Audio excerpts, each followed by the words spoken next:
Next week, I will be having a fairly extensive press briefing, which is on opening applications for NSFAS for next year. But coupled with that, I will also be outlining our state of readiness as the post-school education and training sector. You know, our universities, our TVET colleges, our community colleges, and what is to be done, as well as address specific challenges that are facing NSFAS. NSFAS does have challenges. On the whole, largely, NSFAS is paying out the monies for students and so on, but there are obstacles that are there in terms of swift responses, for instance, in cases of appeals, when students are appealing when they feel that they should have actually benefited, as well as the issue of the payment of allowances. That is why I urged NSFAS, and I'm pleased that they did that.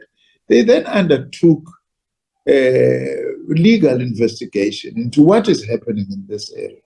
And that report is there, and I've said to NSFAS, make sure that you implement every recommendation that is in that report.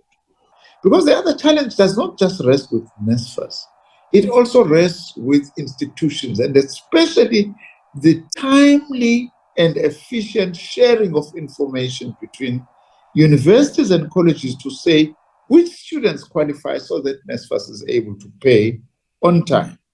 Those are the things that I'm actually looking at. I'm also going to Cabinet in the next week or two on the proposed new student funding model, which also is going to be responding to attending to the needs of those students who do not qualify for NSFAS, but yet they come from families who are not rich enough to be able to easily afford, especially university education. But I would also like to call upon all South Africans, the students, the universities, the colleges, to work together with us as government, rather than standing from a distance and be throwing stones. And tell me if we need to wait till next week to get a sense of this, but if people pull together, universities, students and the government, will these challenges be resolved for the 2024 cohort? I'm quite confident that we will, because as I've said, you know, we are consulting now extensively. So what we're going to be announcing next week is not something that will just only be coming out of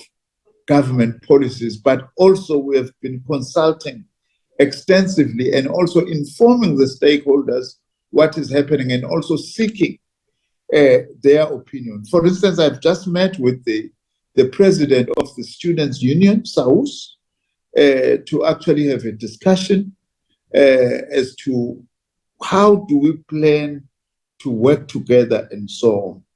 With that, I am quite convinced that we will be ready for 2024.